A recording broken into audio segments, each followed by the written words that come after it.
UP में विधानसभा के उपचुनाव को लेकर के लंबे समय से इंतजार किया जा रहा था। समाजवादी पार्टी ने हरियाणा के चुनाव आने के बाद ही पहली लिस्ट 6 लोगों की जारी कर दी थी। उसके बाद एक और अन्य प्रत्याशी को घोषित कर दिया था। हालांकि अभी 2 प्रत्याशी बाकी हैं, उनका भी ऐलान जल्द ही किया जाएगा। उन प्रत्याशियों में से गाजियाबाद और खैर सीट। लेकिन इसी बीच में आज सुबह सुबह ही बीजेपी ने अपनी पहली लिस्ट जारी कर दी है। इसमें 7 नामों का ऐलान किया गया है। इन 7 नामों में आपको बता दें कि कई बड़े नाम शामिल हैं। इसके अलावा बीजेपी ने गाजियाबाद के जिला अध्यक्ष को भी चुनाव में उतार दिया है। आपको बता दें कि 9 विधानसभा सीटों पर उपचुनाव होने हैं, जिनमें से बीजेपी ने 7 उम्मीदवारों का ऐलान किया है। जिन उपचुनाव के लिए बीजेपी ने 7 उम्मीदवारों की सूची जारी की है, अगर उनके नामों की बात करें तो गाजियाबाद से महानगर के बीजेपी अध्यक्ष संजीव शर्मा को टिकट दिया गया है, उन पर ही दांव खेला गया है।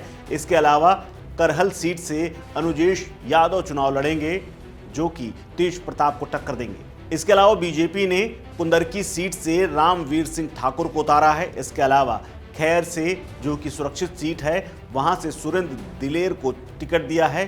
करहल की बात करें तो यहां से अनुजेश यादव को उतारा गया है। फूलपुर से दीपक पटेल हैं, वहीं कटेहरी से धर्मराज निषाद और मझुआ श्रीमती सुचिष्मा मौर्य को टिकट दिया गया है। इसके अलावा आपको बता दें कि एक अन्य सीट पर अभी भी उम्मीदवार का नाम सामने आना बाकी है।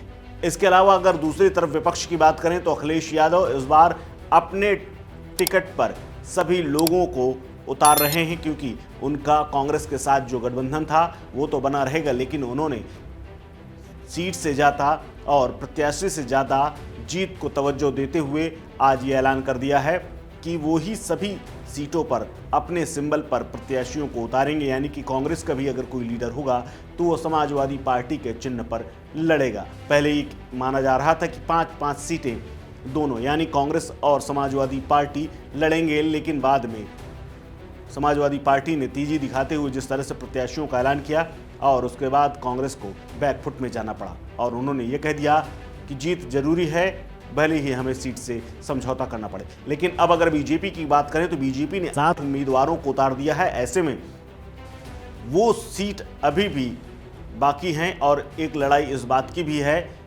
कि कैसे निषाद पार्टी, जिसके हिस्से में एक सीट थी, इसके अलावा एक सीट जो आरएलडी की थी, उस पर कौन लड़ेगा, क्योंकि बची है सिर्फ एक सीट। उम्मीदवार 7 बीजेपी ने पहले ही उतार दिए हैं।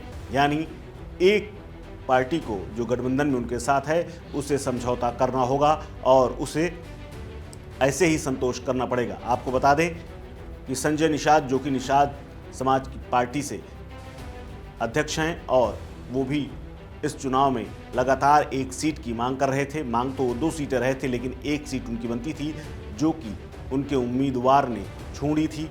लेकिन वहीं उन्हें अब लगता है कि समझौता करना पड़ेगा। इसके अलावा आरएलडी भी लगातार सीटों की मांग कर रही थी, लेकिन आरएलडी को भी अभी प्रत्याशी की घोषणा करने का इंतजार करना पड़ेगा, क्योंकि बीजेपी ने पहले ही सीटों का ऐलान कर दिया है। ऐसे में बीजेपी, आरएलडी और एनडीए का जो गठबंधन है यानी निषाद पार्टी के बीच में क्या खिचड़ी पचकेगी, यह आने वाले वक्त में पता चलेगा। आपको बता दें कि 10 विधानसभा सीटों में 9 पर इस बार चुनाव हो रहा है। एक सीट जो अयोध्या की मिल्कीपुर है, वहां पर बाद में चुनाव होगा, जहां से समाजवादी पार्टी ने टिकट घोषित कर रखा है, जबकि बीजेपी का भी इंतजार किया जा रहा है।